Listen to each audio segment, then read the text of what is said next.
반갑습니다. 팬앤영상TV 윤정섭입니다. 드디어 22대 총선이 막이 올랐습니다. 오늘의 게스트 소개하겠습니다.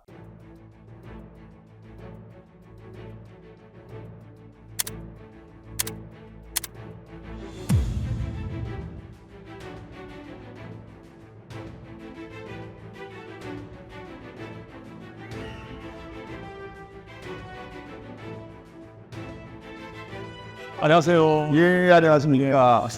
참 이제 22대 총선이 이제 막이 올랐고 상당히 바쁘실 것 같은데 어떻습니까? 좀 긴장이 되고 예, 이제 실감이 납니다. 실감이 난다. 여러 이제 좀 난관들도 있었을 거고 경선 과정에서 그리고 또 즐거운 일도 있었을 겁니다. 네. 뭐 에피소드 같은 게 하나가 있다면 어떤 게 있었을까요?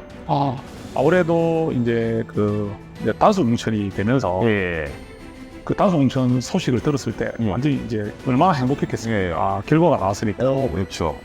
그래서 막 주변에서 축하도 많이 받고 축하가 뜨더라고요. 예, 근데 그 기쁨은 잠시 예, 이 다수 공천에 좀 반대하는 그런 그렇죠. 오들이 예, 이렇게 행동을 하시고 막 언론에 보도되고 되니까 예, 그때 좀 이제 좀 힘이 들었었죠.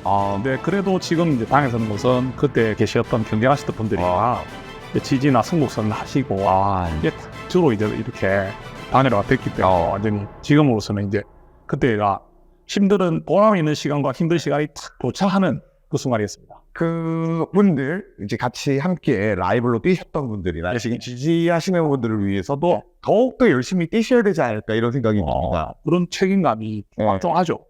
참 정성국이라는 사람에 대해서 아시는 분들도 계시겠지만 모르시는 분들이 있거든요. 간단하게 한번 소개 부탁드리겠습니다. 지금 우리 말씀하신 대로 저는 이제 그 교육자 출신이다 보니까 학교에서 선생님으로 이제 26년간 근무하고 그 대한민국 이제 최대 교원단체 우리가 말하는 보수에서 이제 그렇죠. 하는 한국교총 회장을 이제 역임했습니다. 그리고 또 교육자가 또 직선으로 뽑거든요. 그렇죠. 그러다 보니까 이제 13만 회원들이 직선으로 뽑는 선거이기 때문에 교육계에서는 많이 알려져 있고 또 제가 하나 역선을 썼었어요. 어떤 역사죠? 한국교총 75년 역사상 첫 1호로 초등교사회장. 초등학교 교사 회장 오셨습니까? 이 부분은 교육계에서는 많이 알려졌어요. 그러니까 한국교총이 75년이 됐는데 지금까지 대부분 대학 총장이나 교수가 회장을 했습니다. 근데 초등학교 교사로는 75년 역사상 처음으로 당선됐습니다. 교육계에 좀 많이 회자가 됐었죠. 이게 좀 특이한 이력을 가지신 것 같은데. 그것도 그 언론에 많이 보도가 됐었거든요. 그래가지고 초등학교 평교사가 한국교총 회장이다. 이 부분에 대해서 많이 이야기가 나왔었어요. 우리가 좀 약간 분위기를 좀 편안하게 만들기 위해서 제가 오늘 좀 곤란한 질문들도 할 거고 겁이 나는데요. 혹시 MZ 세대들, MZ 세대들에서 유행 중인 밸런스 게임 아십니까? 들어봤어요. 제가 알기로는 이제 아내분이 계시는 걸로 알고 같이 교직 생활을 하다가 만나신 걸로 알고 있습니다. 더 자세히 말씀드리면 CC였습니다. CC 캠퍼스 커플로. CC 출신, CC로 만나가지고 결혼까지 꼬리를 냈고 지금까지 또 행복하게 슬아의 자녀까지 두고. 맞습니다. 많이 사랑하십니까? 아주 사랑하고요. 카메라를 보고 이야기하셔야 돼요. 하늘 높이같이 사랑. 좋습니다. 아내분을 정말 사랑한다고 했습니다. 만약에 이제 다음 세상에 다시 태어나서 아내분과 다시 만나게 돼 정성국 당선되기 하나 둘 셋 아내를 선택하겠습니다. 3초만 딜레이가 있었던 것 같은데. 아니요, 질문을 정확하게 이야기를 했어. 저는 제 아내를 선택하겠습니다. 진짜요? 당선되는 것보다 아내를 선택하겠습니다. 왜요? 왜 당선 안 돼도 상관이 없다는 이야기입니까? 당선이 될 거니까요. 아니 후보가 그 정도 자신감 없어가지고 왜 선거를 하겠습니까? 우리 부상 친구 국민들이 당연히 저를 선택하신다고 저는 자신하죠. 이거 약간 조선스에서 봤을 뭐, 이게 좀 이렇게 너무 자신감을 표현했나요? 다시 만나더라도 아내분과 결혼을 하겠다. 당연하죠. 저랑 이렇게 시선을 마주치다 보니까 동공이 흔들리시는 것 같은데, 좀 믿겠습니다. 알겠습니다. 식구들 뭐더라도 이렇게 넓게 이해를 해주시고. 순간적으로 또 보냈어요. 대답 잘했죠. 놀라실 질문이 아니었다고 생각했는데 놀라시는 거 봤을 때는 약간 흔들렸던 게 있는지 다시 한번 질문 한번 드릴까요? 아내분과 다시 결혼하길래 정성국 대통령 되기. 아내입니다. 아내가 예 대통령과 자신 있습니까? 저는 아내가 더 소중하죠. 네. 왜냐면 저와 평생을 같이 살아낸 반여자인데 대통령 5년밖에 안 하잖아요. 와. 아니 5년하고 평생을 어떻게 비교하겠습니까? 야 이거 인정, 센스 인정합니다. 좋아요. 이게 정성국의 매력에 나름 좀 저도 빠져드는 것 같은데. 저도 사실 뭐 정당 생활을 오래 했었던 사람이지만은 정성국이라는 사람에 대해서는 잘 몰랐어요. 근데 이 정성국 후보라는 사람을 처음 알게 된 계기가 지면에 넓게 뜨더라고요. 한동훈 영입 인재 1호. 한동훈 영입 인재 1호신데 부산 진구 가벼우게 된 이유도 좀 궁금합니다. 여기 연고가 있으신 건지 아니면은 그 연고 있죠. 예. 연고 있는 거는 좀 이따 설명드리기로 하고 한동훈 1호로 온 계기를 말씀드리자면은 그 사실은 이제 한동훈 위원장님이 비상대책위원장을 맡으셨고 비대위원장이죠. 그 이후에 인재영입위원장을 겸임했어요. 겸하게 됐어요. 원래 인재영입위원장은 이철규 인재영입위원장이신데 그 한동훈 위원장님이 인재영입위원장님을 겸하기 전에도 영입 인재들이 좀 있었습니다. 근데 이제 한동훈 위원장님이 인재영입위원장님을 겸하고 나서 처음으로 결재한 사람이 제가 된 거예요. 의미가 굉장히 크죠. 어떻게 알게 되셨는지 저는 이제 이렇게 생각했어요. 그 한동훈 위원장님이 1호로 결재하는 사람은 굉장히 의미가 크지 않습니까? 일단은 이제 저는 이렇게 들었습니다. 그러니까 교육 문제를 최우선 가치로 보는 그런 부분들. 교육 인재로. 그렇죠. 그럼 두 번째는 그 이 보수 안에서는 정말 이 밑바닥부터 끝까지 올라오는 이런 어떤 그 도전의 역사를 가진 인재가 필요한데 초등학교 평교사가 상호협동 회장의 직선으로 당선됐다는 것은 그 과정이 얼마나 험난한지를 정치인으로 좀 아시더라고요. 이 정도 되는 이력이면 어떤 일을 맡기더라도 해낼 수 있을 것이다. 그리고 또 우리 자라나는 세대들에게 좀 본이 되지 않겠나는 그런 말씀으로 하셨어요. 저는 굉장히 좀 감사한 마음이고요. 저를 더 평가해 주시니까. 그래서 저를 1호로 결재하신 걸로 알고 있고요. 그 다음에 또 이제 아무래도 부산에 내려보낸 이유를 또 말씀드리면 그 제가 이제 부산 토막이고 그 다음에 또 부산에서 평생을 사는 사람이기 때문에 부산의 보수를 대변하는 새로운 인물이 나타나야 되잖아. 또 저는 사실 50대 정도 되면 나이 좀 먹었다 생각했는데 야 이게 젊은 사람이더라고요. 그렇습니다. 이게 사실 좀 국민의힘의 문제점이라고 생각을 하는데 저도 뭐 올해 이제 나이가 41인데 41, 왜 나이 얘기해주세요. 나이 이야기하지 마세요. 왜 41로 나이 이야기하면요 안 됩니다. 요즘은 그 41가 예전에 20대 같은 느낌. 그 다른 의미로 웃으신 거 아니죠? 왜냐면 제가 방송을 할 때마다 사람들이 얘기하는 게 아니 그전보다 네가 더 늙어 보인다. 그것 때문에 웃으신 의미로 좀 다 다르게 파악하는데 그거 아니신 거예요? 그건 아니고 41하고 아직까지 어린 나이다. 그렇죠. 네, 감사합니다. 감사합니다. 젊은이 아니고. 근데 사실 이렇게 또 보면 국민의힘에 좀 청년 인재들이 많이 부족하다 보니까 50대 나이라면 상당히 좀 오히려 일하기 좋은 나이, 또 다른 한편으로 좀 아직까지 배워야 될 나이 이렇게 좀 평가하시는 분들도 좀 많이 계시더라고요. 그럴 것 같습니다. 그래서 개인적인 생각이지만은 지금 우리나라 이제 정치계의 문제점 중에 하나가 세대 교체가 안 됐다는 부분들. 아직까지 586 정치인들이 좀 주류를 이루고 있거든요. 80년도에 민주화 그 대학교 생활을 하면서 민주화 운동을 했던 사람들이 2000년도 당시에 그 김대중 대통령의 젊은 피 수혈론이라고 해가지고 대거 정치계에 영입이 됐는데 아직까지 그분들이 정치를 하다 보니까 이 시대의 변화나 흐름에 따라오지 못하는 부분들도 있고 저는 이번에 세대 교체에 대해서 많이 갈망을 하는 부분들이 있거든요. 그런데 좀 선두가 되셔야 되지 않을까. 그 저는 공감하고요. 그 제가 이래 하고 나면 다음에 하세요. 같이 하시고요. 그래. 언론에서 그런 일 하시고. 그 맞습니다. 지금 우리가 이번에 한동훈 위원장님 이번에 힘도 세대 청산론을 내세우고 있죠. 맞습니다. 그게 이제 나이로 하는 나이 같아요. 맞습니다. 나이 많다고 절대 아니고. 아니 나이가 많아도 능력 있으면 하는 거죠. 그런데 이제 그 시대가 이제 그 시대의 가치관이나 그 시대의 어떤 표상들이 이제는 떠날 시기가 맞습니다. 저는 그래 봅니다. 공감합니다. 정석 캠프 들어갈까? 이거 드리면 안 됩니다.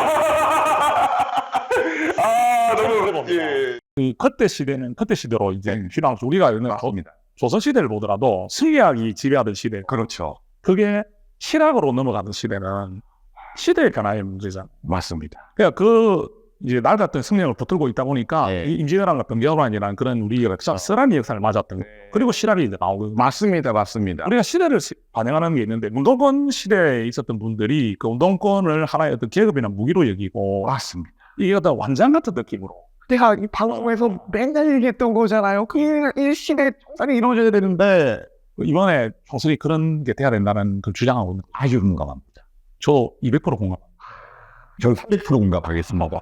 케미가 잘 맞는데 네, 이번에 뭐 방송 되시더라도 좀 저희 프로그램에 좀 자주 나와줬으면 좋겠어요. 자, 자주 불러주세요. 예, 알겠습니다. 아니, 근데 내가 정말 궁금한 게 있는데, 한동훈의 영입 이제 1호라면, 네, 네. 한동훈이라는 사람, 뭐, 원리 원칙주의자고, 그리고 정말 똑똑하신 분.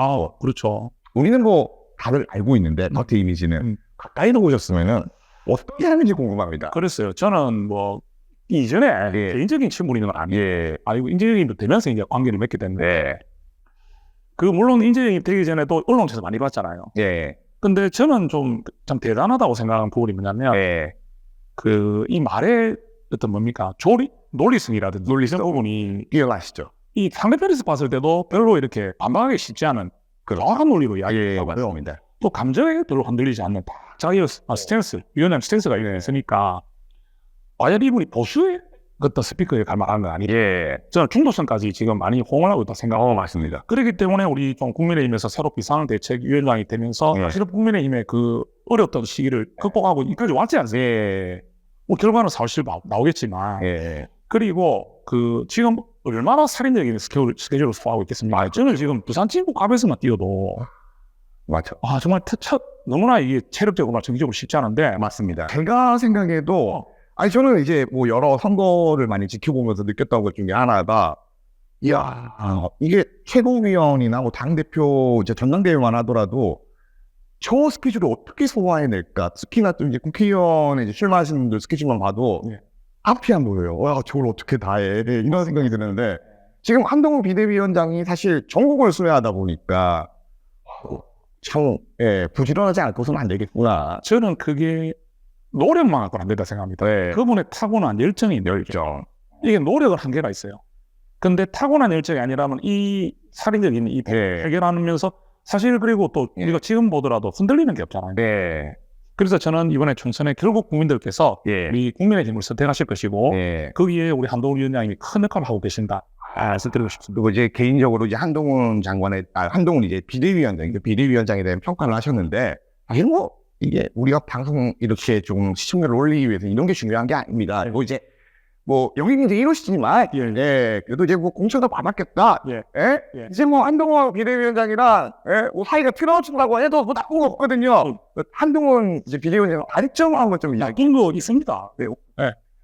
약간 좀 걱정이 되는데요. 그냥 단점이라고 굳이 찾아내려고 할 필요가 없다. 왜냐하면 단점이 잘 안 보이니까.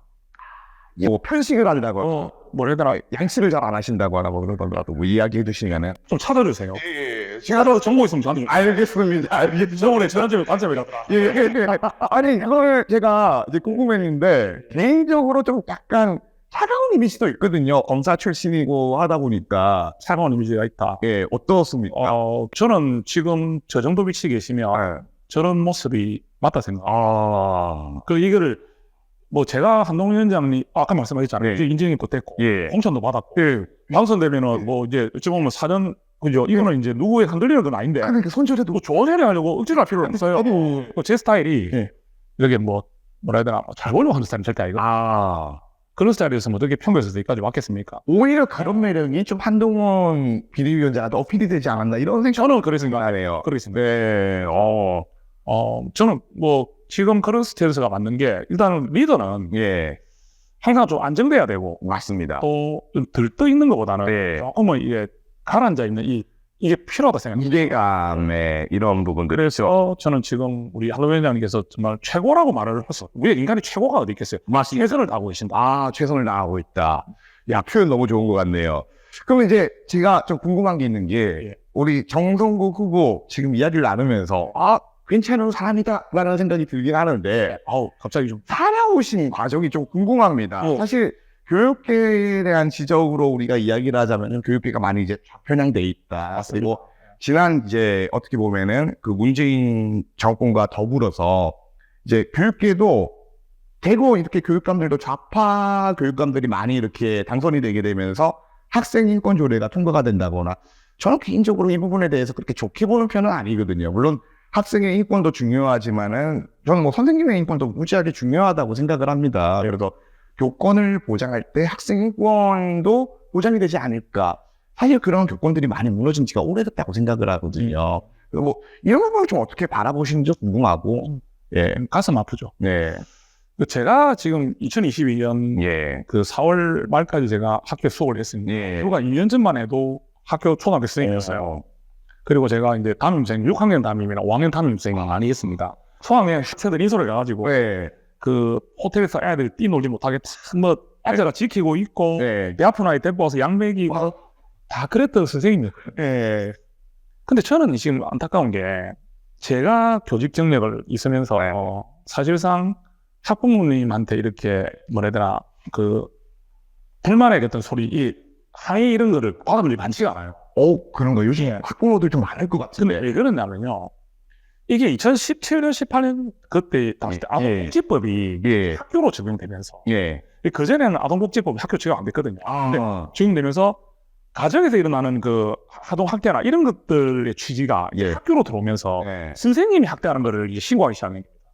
일단 학대는 있어서 안 되죠. 네. 예. 그게 그러니까 학생을 이제 열심히 가르치기 위해서 이렇게 좀 야단을 치기도 하고 예. 지적하는 것들이 학대로 이제 신고가 돼요. 그 학대의 범주가 좀 넓어졌다. 넓어지고 학부모님들이 그게 이제 자주 이제 늘어나면서 교육 현장이 위축됐습니다.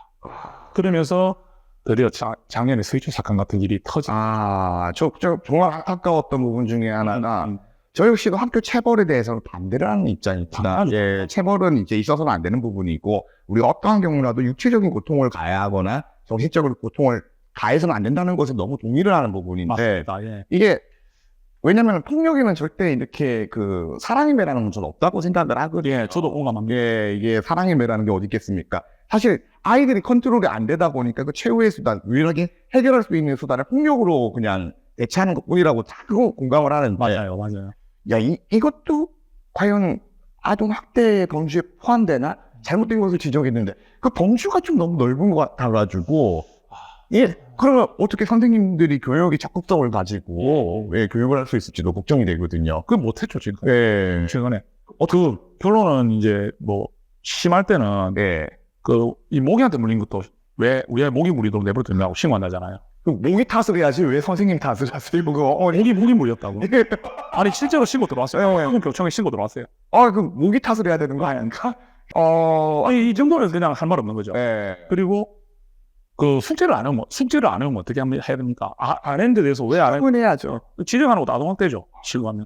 그럼 어떻게 안? 아이의 마음에 상처를 줬기 때문에. 그거 무조건 아동학대가 되는 겁니다. 그게 바로 정서적 학대입니다. 정서적 학대 조항입니다. 이거는 좀 나중에 국회에 들어가신다면 법률을 좀 개정을 하거나 이런 필요가 있을 것 같아요. 지금 작년에 당연스럽게도 연말에 교권호법이 통과되긴 했는데 그 교권호법 안에 이런 것들이 들어있지만 그게 아동학대 신고를 막을 수는 없어요. 그러니까 교권호법이 통과됐다고 많이 했지만 그것이 아동학대 신고를 막을 수 없기 때문에 지금 아직도 학교 현장은 아동학대에 대한 두려움, 신고에 대한 두려움.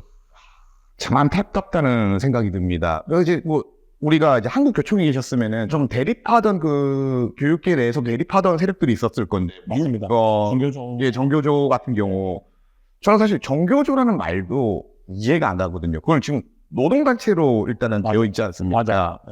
근데 왜 그 노동조합이라고 하는 본인들도 안 쓰더라고요. 그러니까 교권이 무너졌던 이유 중에 하나가 저는 그런 생각을 하거든요. 노동자로서는 인정을 받고 싶은데 막상 교육자로서의 권위를 잃고 싶지 하지 않는 그들의 어떻게 보면 잘못된 생각들이 지금 정교조 사태를 만들지 않았나. 저는 개인적으로 그렇게 생각하는데 정교조들과도 좀 많이 이렇게 부딪히진 않았나 생각도 듭니다. 일단 또 우리 교원단체가 정교조나 교총이나 또 같이 가는 부분도 있어요.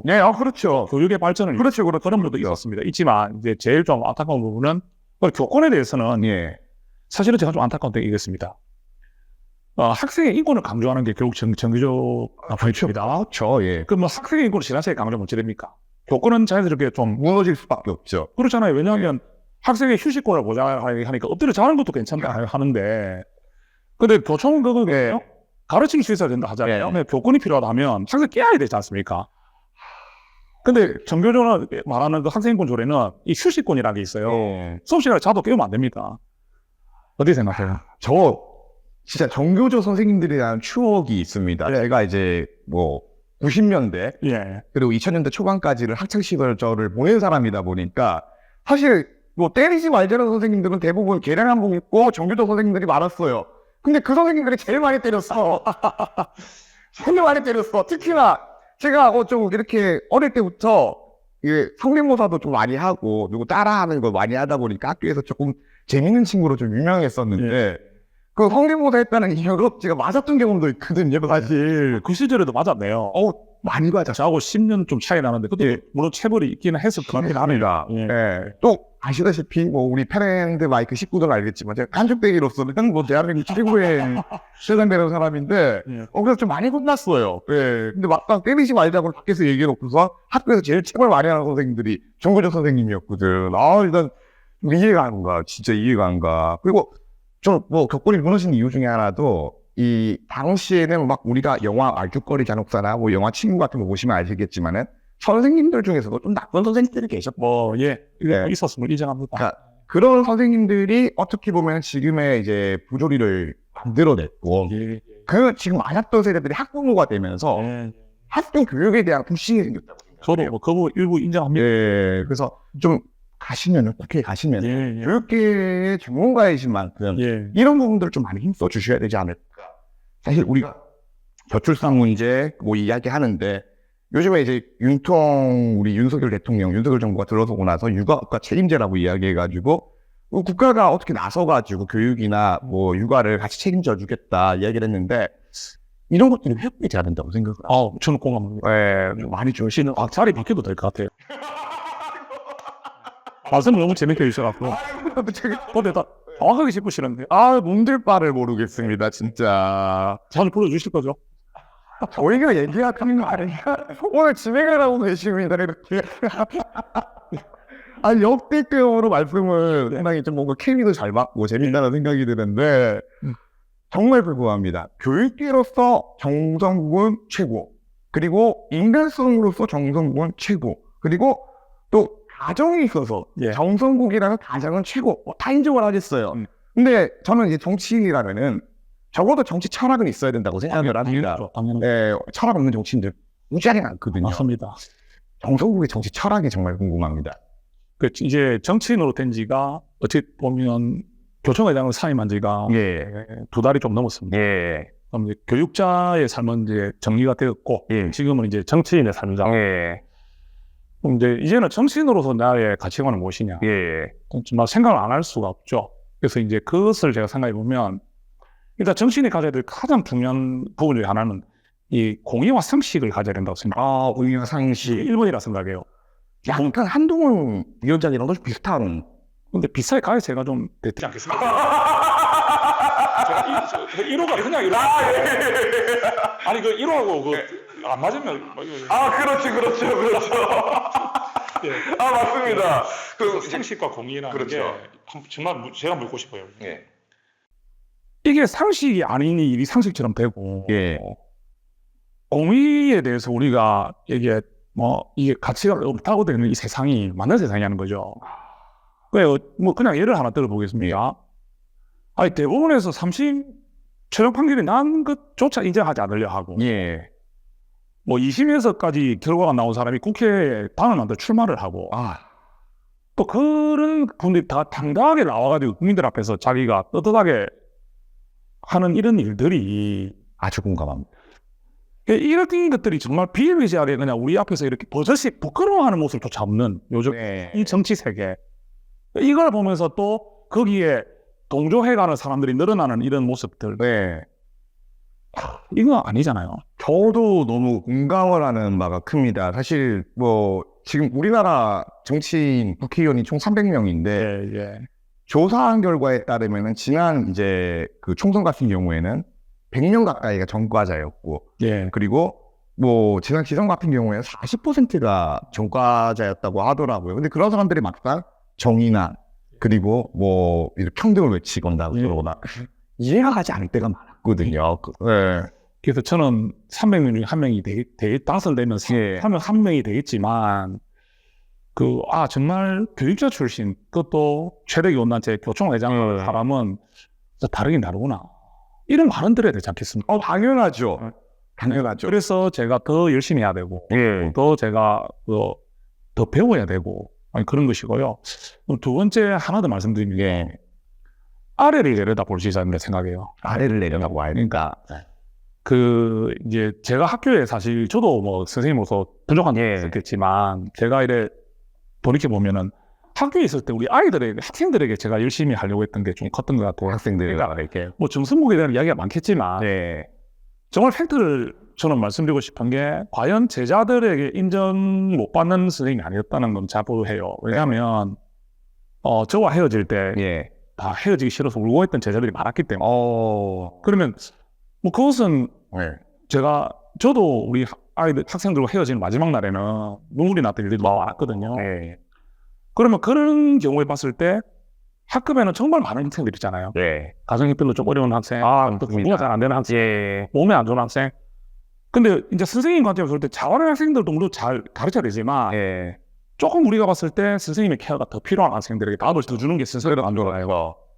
그런 마음에 대해서 우리 뭐 동공을 마실 것 같아요. 정치인도 그래야 된다 생각해요. 정치인도 우리 국민들 중에서 내가 그렇게 관심을 안 두고 스스로 잘할 수 있는 분들보다는 우리의 힘이 필요하고 우리의 도움이 필요하고 우리의 손길이 필요한 분들에게 더 다가가는 사람 그런 정치인이 돼야 되는 것. 그러니까 아래를 내려다보는 가치를 가져야 된다. 정동국이라는 사람이 생각하는 국민인 건가요? 그러면은 정치인이 그걸 가져야 될 필수 조건이다. 필수 덕목. 그러면은 좀 궁금하기도 합니다. 존경하는 정치인이나 또 내가 모토로 삼는 정치인이 있을 거예요. 뭐 정치인, 존경하는 정치인이 그 전에 있었던 분이 있고 최근에 있었던 분 바뀌었는데요. 바뀌면 맞추시겠죠? 한동훈. 그건 거의 당연해요. 이러니까. 너무하다. 이게 너무하다. 이러니까. 왜냐하면 저보다 그 학번은 같아요. 학번은 9위 학번인데 제가 이제 이제 삼수를 했기 때문에 2년을 작을 이제 늦게 들어가고 나이는 2살이 많아요. 결국 같은 세대죠. 같은 세대죠. 같은 세대로 봤을 때도 저 정도의 역량을 가진 분이 이제 검사로서 있으면서도 큰 일을 하셨지. 어떤 분들은 검사 출신이 뭐 한다 이렇게 막 비판하잖아요. 저쪽에서는. 근데 검사 출신이 여기 와서 하시는 지금까지 모습이 그 본인의 역량을 훨씬 검사로서 보여줬던 역량보다 훨씬 더 뛰어난 역량을 보여주고 있고 그다음에 많은 분들의 어떤 팬덤을 형성하고 있잖아요. 맞지 않습니까? 맞습니다. 그러니까 나와 같은 시대를 살았다. 나와 같이 대학생을 치고 같은 대학 생활을 하던 시기에 있었던 분이 저런 정도의 능력과 가치관을 가진 분이면 내가 어떤 그 연배나 모든 걸 다 떠나서 존경할 만하다.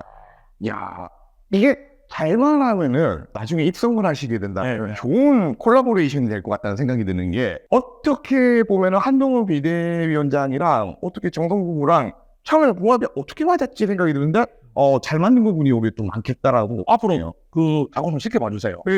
이제 시작을 했으니까 기대해 보겠습니다. 자, 이제 본론에 들어가면은 이분도 만만치가 않으세요. 더불어민주당의 선수 후보. 지금 지지율이 일단 접전이라 나오고 엄청난 접전을 보이고 있는데 서원수 후보 같은 경우도 꽤나 정lang 있는 후보라고 생각을 합니다. 상대 후보 라이벌 서원수에 대한 생각 어떻게 보시는지? 라이벌이라 생각이 많고요. 그분을 이제 볼 때 여기 이제 부산 진구에 공천마다 오면서 많이 듣게 됐어요. 그랬는데 일단은 구청장을 하셨고 뭐 구의원도 하셨고 경험이 있죠. 지금은 이제 더불어민주당의 최고위원을 맡고 계신데 저희가 많이 이야기하는 게 본인은 지역 현안을 많이 안다. 지역 투박이다. 그 부분을 많이 앞세우더라고요.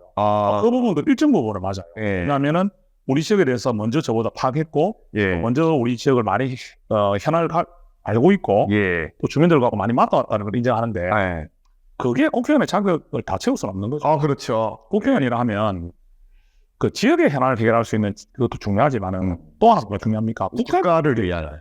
그러면 시흥구의원이 뭐가 필요합니까? 그렇죠. 국회의원이 지역 토박이만 해야 된다 한다면은 지금 공천하는 경우 보더라도 지역 연구 없는 분들이 정말 많거든. 맞습니다. 예. 그러면 국회의원이라는 부분은 지역 현안에 대한 파악이 좀 늦더라도 예. 국가적인 문제를 해결할 수 있는 능력을 갖춘 사람을 공천하잖아요. 정선 후보, 맞습니다. 교육이죠. 예.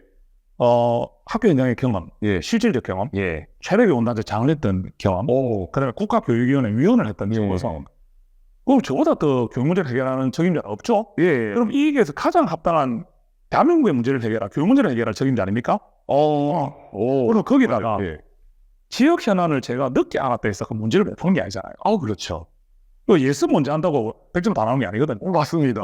역시 교과다운 접근. 그렇게 생각하죠. 맞습니다. 지역 현안은 지금이라도 하나씩 살펴가면서 또 당선되고 나더라도 시간이 4년이나 있습니다. 예. 하나씩 보면서 만나가면서 푸는 그 부분이 내가 미리 그 선수 후보다 알지 못했다 해서 예. 그게 큰 조건이 됩니까? 안 되죠. 그렇게 생각해요? 맞습니다. 아주 공감합니다. 예. 뭐 지금 그동안 알았다는 것도 중요하겠지만 지금 알았다는 것도 뭐 큰 되는 사유가 아니라고. 그러면 또 하나 더 여쭤볼게요. 예. 누가 더 해결할 힘이 있습니까? 여당 후보입니까? 야당 후보입니까? 아무래도 여당 후보가 공감하죠. 예. 아니 여당 후보는 당정 협의를 하잖아요. 예. 그러면 당장 부산 지구에 있는 초업선을 하나 개통하고 싶어요. 예. 그게 정부의 협조 없이 됩니까? 안 되죠. 그거를 야당 후보가 해내겠다고 하는 것과 여당 후보가 돼서 해내겠다는 것이 어느 게 더 실행하는 높은지는 뭐 판단해 보시면 알 것 같은데요. 맞는 말씀인데 제가 반론을 하나 드리자면 한번 보세요. 여소야대 정국이거든요. 그럼 우리가 이기지 않고서는 또 우리 후보께서 앞으로 의정 활동을 해나가실 때 나간 걸 좀 많을 거란 말이에요. 그 지금 현재 우리가 의석수가 작다는 것이 4월 10일 이후로도 작다는 게 미래가 아니기 때문에 그렇기 때문에 지금 우리 유권자들이 나오라는 지금 시점으로 봤을 때는 여당 후보가 이 문제를 해결할 수 있는 힘 있는 후보라고 할 수 있을 것 같아요. 알겠습니다. 그러면 우리 그 서원숙 라이벌 서원숙 후보에게 영상 편지 한번 해드릴게요. 4월 10일에 우리 또 단둘이서 진검승부를 하게 되었는데 물론 서로가 뜻을 이루기 위해서 최선을 다해야 하고 또 서로가 또 자기 가치관 또 자기 뜻이 있기 때문에 우리가 열심히 하는 것, 유권자를 향해서 열심히 달려가는 모습은 둘 다 필요할 것 같습니다. 다만 제가 이렇게 또 건강도 잘 챙기시고 또 본인께서 또 하고 이루고자 하는 뜻이 좋은 방향으로 되기를 생각하지만 정말 우리 좀 페어플레이하고 또 우리가 서로에 대한 어떤 그 비난이나 공격보다는 서로에 대한 그런 자기의 어떤 뜻, 정책 또 어떤 호소력, 능력으로 이렇게 우리 유권자들에게 좀 이렇게 심판을 받았으면 좋겠다 생각이 듭니다. 그래서 그리고 후보님께서 가지고 있는 좋은 공약이라든지 또는 좋은 비전들이 있다면 저도 제가 당선이 되더라도 또 좋은 부분들을 받아들일 수 있는 마음이 있습니다. 그래서 하여튼 잘 이번 선거 건강하게 잘 치르시기를 제가 이렇게 말씀드리겠습니다. 예. 멋진 진짜 승부 기대하도록 하겠습니다. 자, 먼저 그거 아까 서울수 후보께서는 예습을 했다고 했는데 이제 뒤늦게 어떻게 보면 합류를 어떻게 보면은 참전을 하셨기 때문에 그렇죠. 그래도 아무리 그렇다고 하더라도 부산 진구의 적어도 문제점과 해결 방안은 가지고 계셔야 된다고 생각해요. 큰 건 알고 있어요. 예. 우리 정성국 후보가 얼마나 알고 계신지 한번 좀 여쭤볼 건데 지금 부산 진구 값 예고가 총 부산 진구라면 35만 정도쯤 되는 걸로 부산 진구 값이 17, 8만으로 알고 있어요. 강만 하면 17만이고 을까지 합하면 35만 배가 돼서 그게 그렇죠. 그러면 부산 진구 값의 문제점 한 2개 정도로만 좀 간추려 주시면 좋습니다. 뭐 너무나 확실한 게 있습니다. 교통 문제입니다. 교통 문제. 공감합니다. 사업적으로 가면 제발 좀 진짜 교통 이거 해결 좀 해달라고. 아니 저도 가보면 답답해요. 아시죠? 예. 이게 근데 저는 그렇게 생각해요. 이 교통 문제가 이렇게 중요하다는 거는 알 살아봐서는 모르는 것 같아요. 예. 대통령님이 수도권도 이렇게 자꾸 뭐 GTX 이런 말 하고 하시고. 그래서 우리 부산 진구 같은 경우도 가장 큰 문제는 결국 초선이 들어오고, 그다음 부전역 복합환승센터가 들어와 교통 중심이 되는 일들이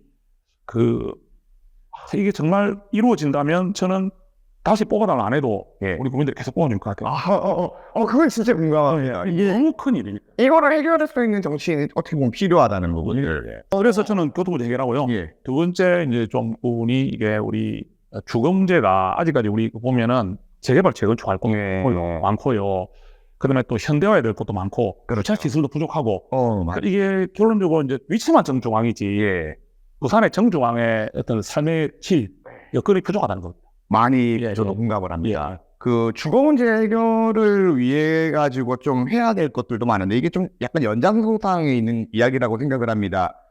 지금 저출생 문제 그리고 인구 소멸 문제는 진공만의 문제가 아니라 이건 대한민국의 문제라고 생각을 합니다. 여기에 대한 좀 해결 방안이나 자, 질문 너무 좋은 질문 하세요. 예, 교육 전문가이기 때문에 저출생은 교육 문제가 굉장히 큽니다. 아주 공감합니다.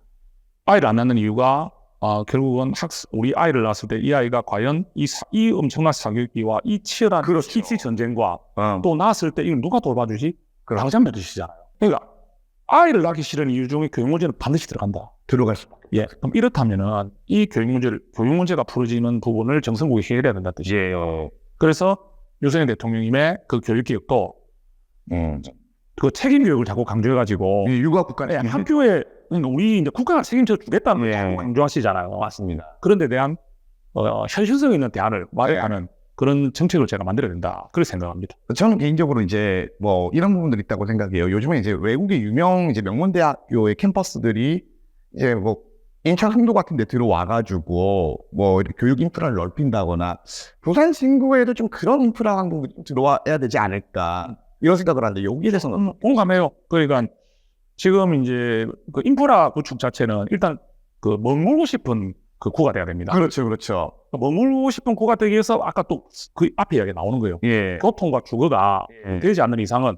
교육만의 어떤 좋은 것들을 갖춘 데 가지고 살고 싶은 곳, 이사하고 싶은 곳이 될까? 이 생각이 들면 이게 합쳐져야 되기 때문에 그렇죠. 이런 다양한 문제들을 해결할 수 있는 부분이 결국은 힘 있는 여당 후보, 네. 그 다음에 또 말씀드리죠.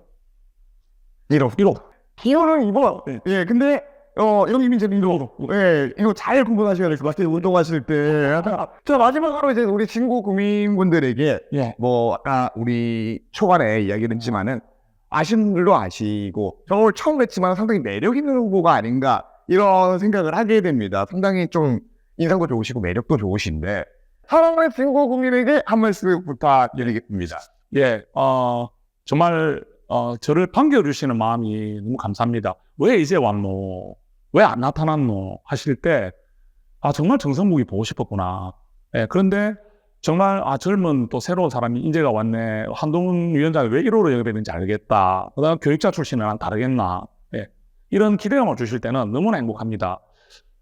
우리 부산진구 우리 국민들께서 한번 기대해 주십시오. 왜냐하면 역시 교육자 출신은 다르구나. 말과 행동이 일치하고 본인이 약속했던 것을 지키려고 저렇게 애를 쓴다는 모습을 보여드리고 싶습니다. 그리고 부산진구에 희망을 드리고 싶습니다. 지나간 의원님들께서 다 단임으로 끝나고 짧게 하시며 가셨기 때문에 이 중요하고 큰 문제, 수거 사업들을 해결하지 못했습니다. 정성국은 다릅니다. 예, 정치가 신뢰가 있어야 되고 또 말에 책임이 있어야 되기 때문에 정성국이 그 선례를 보이고 우리 국민들께 희망을 드리도록 하겠습니다. 한번 일할 기회를 한번 주십시오. 요즘 말씀 많이 드리고 있습니다. 일하고 싶습니다. 그래서 일하고 싶은 이 마음 우리 국민들께서 아시고 적극 지원해 주시고 함께 해 주실 것을 기대합니다. 감사합니다. 0, 2번 1호, 기호는 2번 정성국 후보에 대해서 알아봤습니다. 시청자 여러분들 어떻게 보셨는지 아래 댓글로 여러분들의 생각을 전해주시면 감사드리겠습니다. 오늘 저희가 준비한 순서는 여기까지입니다. 여러분들 행복하시길 바라면서 마무리하도록 하겠습니다. 시청해주셔서 감사합니다. 고맙습니다. 모두가 숨죽이고 침묵하던 시절 펜앤마이크는 앞장서 자유와 민주를 외쳤습니다. 자유파 정권 탄생을 위해 싸웠습니다. 2024년에도 펜앤마이크는 쉼없이 달려갑니다. 2024 총선 자유파 승리를 위해 노력하겠습니다. 자유민주주의 최재수의 선봉이 되겠습니다. 왜곡된 대한민국 역사를 바로 세우겠습니다. 2024년에도 펜앤마이크를 응원해 주십시오.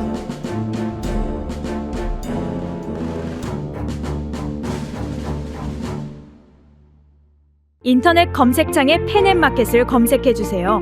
펜앤마켓은 펜앤드마이크 구독자분들을 위한 종합 쇼핑몰로 좋은 상품으로 온라인 최저가를 목표로 하는 마켓입니다. 많은 관심과 사랑 부탁드립니다.